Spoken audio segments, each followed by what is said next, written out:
बैठे बैठे, मंदिर में बैठे बैठे, टीवी की स्क्रीन के सामने बैठे बैठे, कृत कारित अनुमोदना, मन वचन काय, समरंभ समारंभ आरंभ, इनसे ये जीव निरंतर कर्म बांधता रहता है। और इतना ही नहीं, फिर कह दिया क्रोध, फिर मान, फिर माया और फिर लोभ। ये कषायों के परिणाम और साथ में चलते रहते हैं। ये सब अधिकरणम, ये अधिकरण है, ये सब बेस है। आपके जो कर्म के आश्रम हो रहे हैं, हमें पता है हमने क्या पाप किए। जब बड़े बड़े संकट आते हैं ना, मैंने बहुत लोगों को कहते हुए सुना है, बगड़ा जी ऐसा सुना है मैंने बहुत लोगों से, यार हमने लाइफ में किसी का बुरा नहीं किया, ये मेरे साथ क्यों हो रहा है ऐसा, पता नहीं मेरे हार्ट की क्यों प्रॉब्लम हो गई, मैंने बुरा किया ही नहीं किसी का भी, ये मेरे क्यों हार्ट में प्रॉब्लम हो गई, मेरी किडनी कैसे खराब हो गई, शुद्ध सात्विक खाना खाता हूँ, मेरे क्या प्रॉब्लम है, बिल्कुल घर का खाना खाता हूँ, बाजार का खाता नहीं हूँ, होटल रेस्टोरेंट का खाता नहीं हूँ, अभी मेरे क्या प्रॉब्लम हो गई ऐसी। अब मैंने कभी किसी का बुरा किया नहीं, फिर क्यों हो गया मेरे साथ कि तुमने कभी किसी का बुरा नहीं किया, सच कह रहे हो तुमने नहीं किया कभी किसी का बुरा, तो फिर वहां क्यों कह रहे थे अमिताभ बच्चन को देख करके और पीट बेटा, हम तो कह रहे हो हमने तो बुरा नहीं किया है। तो बुरा करना क्या होता है, भावों का ही तो फल लगता है और क्या है। तो हम देखते हैं कितने आतंकवादियों को देखते हैं, कितने घटनाएं टीवी की स्क्रीन पर देखते हैं, सब कुछ अपन न्यूज़पेपर पढ़ते हैं, पन्ने बदलते हैं, हमारे भाव किस तरह से बदल रहे हैं, फल तो भावों का लगेगा। जैसा आपके मन में चल रहा है उसका फल मिलेगा भाई साहब। आप कर कुछ नहीं रहे हैं, करेंगे तो क्या, करना आपके हाथ में भी तो नहीं है, और ये भी तो है आप करना तो बहुत चाहते हैं, मन में तो बहुत है, लेकिन जितना मन में होता है उसका 1-2% वाणी में निकलता है, और जितना वाणी में निकलता है उसका भी बहुत कम 1-8% काय में होता है। मन वचन काय की ऐसी स्थिति है। बहुत सारे पाप तो हमारे इसलिए नहीं होते कि कानून सजा देगी, गवर्नमेंट सजा देगी, इसलिए पाप नहीं होते।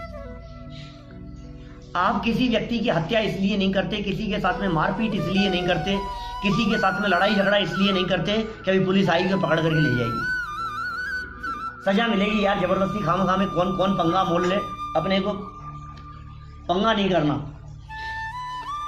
तो काय से नहीं करते आप। और लेकिन वचन से देख लूंगा तुझे, समझता क्या है भाई, वचन से तो वचन में कौन रोक रहा है, इसका मतलब बोलने की सजा नहीं है, लेकिन फिर भी हमारी भाषा, माइंड योर लैंग्वेज, आस पड़ोस वाले कहते हैं, फैमिली वाले कहते हैं आपके वचनों को संभालो यार, नहीं ये अच्छे शब्द नहीं है, अच्छा बोलो, ऐसे ऐसे कैसे rough language, cheap language use करते हो आप, ये ठीक नहीं है। इसका मतलब हम क्या बोल रहे हैं, इस बोलने पर हमारे आसपास वाले लोगों का कंट्रोल होता है, मेंटल प्रेशर पड़ता है हमारे ऊपर, हम नहीं बोल पाते हैं, हम गलत शब्दों का प्रयोग नहीं करेंगे, क्यों वचन पर कंट्रोल हो गया। अभी काय पर कंट्रोल करने के लिए, बॉडी पर कंट्रोल करने के लिए गवर्नमेंट है, शरीर से पाप हो रहे हैं उसे कंट्रोल करने के लिए गवर्नमेंट है, आपके वचनों से कंट्रोल करने के लिए, जो वचन में जो पाप हो रहे हैं उसे कंट्रोल करने के लिए समाज है, परिवार है, फैमिली वाले लोग हैं, लेकिन हमारे मन पर कंट्रोल करने वाला कौन है बताओ। यहां जो पाप होगा उसकी सजा कौन देगा, उसको कौन रोकेगा, उसके लिए तो हम स्वतंत्र हैं, कुछ भी सोचें, कुछ भी आए मन में तो आ रही है यार, ये इनका ये मोबाइल बहुत अच्छा है यार, ये मेरे को मिल जाएगा, क्या करूं बोलो, लेकिन चोरी नहीं कर सकता मैं, क्या करूं, चोरी करना अच्छी बात नहीं, लेकिन मन तो है यार, ये गिफ्ट दे दे प्रफुल्ल भाई मेरे को, तो मन में तो आ रही है मेरे को, तब ये मन में जो तुम्हारे आ रही है इसका फल कौन भोगेगा, इसकी सजा मिलनी चाहिए या नहीं। तो ये मन पकड़ने की बात कर रहे हैं, ये अंदर से पकड़ रहा है। जैन दर्शन क्रियाओं को नहीं, वाणी को इतना महत्व नहीं देता, आपके अभिप्राय और आपके मन को पकड़ता है, इसलिए कह रहे हैं यदि कंट्रोल करना है तो यहां से करो। मन वचन काय, मन पे कंट्रोल करो, वाणी पे कंट्रोल हो जाएगा, मन और वाणी पे कंट्रोल होगा तो काय पे कंट्रोल हो जाएगा, काय पे कंट्रोल करने के लिए वाणी और वाणी पे कंट्रोल करने के लिए मन। पाप उत्पन्न होता है यहां, पाप की शुरुआत होती है यहां से, मन से, फिर मन में नहीं समा जाता है तो फिर वाणी में निकलता है, और फिर वाणी में जब नहीं समाता है तो फिर काय से हो जाता है, क्रिया होती है। 3 समरम समारम आरम, फिर मन वचन काय, 3 ये समझ में आ गए। फिर कृत, खुद ने किया कोई काम, कारित करवाया, अनुमत अनुमोदना की हमने। देखो भाई, हम यदि जमीकंद खाते नहीं है, हम खाते नहीं है जमीकंद, आलू नहीं खाते हम, लेकिन हमने कहा कि यार वो आए हैं वो खाते हैं, उनके लिए बना लो। अब मैं तो बनाता भी नहीं हूं, तुम बना लो। तो क्या किया आपने? कारित, कारित। मैं खुद करता तो किया, ये मैं नहीं करता, मेरे तो त्याग है। लेकिन मैंने क्या किया? करवा दिया। या मैं नहीं करता हूं, देखो मेरे तो त्याग है, मैं नहीं करता हूं, नहीं तुम कर दो, तो कारित हो गया। करो चाहे करवाओ एक ही बात है। करता भी नहीं हूं, करवाता भी नहीं हूं, और कोई व्यक्ति खा रहा था और उसने पूछा पंडित जी मैं, हाँ खाओ यार, तुम कोई बात नहीं, तो आपने उसकी अनुमोदना कर दी, आपको अनुमोदना का फल मिल रहा है। अच्छा, अब जैसे ये पाप कर्म बंधन में कृतकारित अनुमोदना लगती है, ऐसे पुण्य बंधन में भी कृतकारित अनुमोदना लगती है।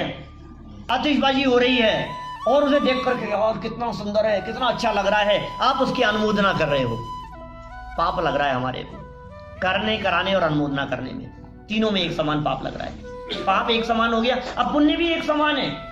सुनो सुनो, जो यहाँ आते हैं ना, जो बैठेंगे सुनेंगे, उतना पुण्य तुम नहीं बैठ करके भी बांध सकते हो। कि कैसे? कि सुन नहीं रहे, सुनने के लिए कहो। सुन तो नहीं रहे हम, लेकिन सुनवा तो सकते हैं किसी और को कह करके, रसिक भाई तुम सुनना यार, मैं तो नहीं जा पा रहा हूं, तुम तो फ्री हो, तमें फ्री छो, तमें बैठ जाओ। तो ये कारित। फिर जो बैठते हो उनकी अनुमोदना करके भी आप वैसा ही पुण्य बांध सकते हैं। दीप भाई, जो बैठ रहे हैं, जो सुन रहे हैं, जो पूजन कर रहे हैं, जो मंदिर आ रहे हैं, आप यदि खुले दिल से उनकी प्रशंसा कर रहे हैं तो आप उन जैसा पुण्य बांध सकते हैं। ये कर्मों का ऐसा खेल है, आपके परिणामों का फल मिलता है।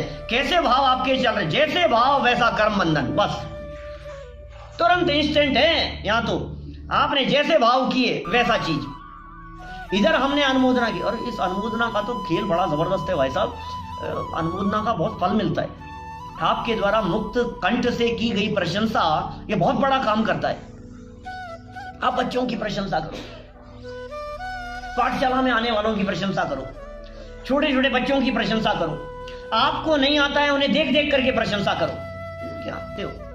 जहां चारों तरफ माहौल में उसका निषेध करने वाले लोग हैं, वहां आपके द्वारा कहा गया एक सेंटेंस, एक वाक्य उस व्यक्ति को स्थितीकरण प्रदान करता है, उस व्यक्ति को मजबूती प्रदान कर रहा है, उसे हिम्मत दिला रहा है, उसे जोश दिला रहा है। उसे जरूरत है आपकी सांत्वना की, उसे जरूरत है आपकी प्रशंसा की, उसे जरूरत है आपके द्वारा कहे गए 2 अच्छे शब्दों की।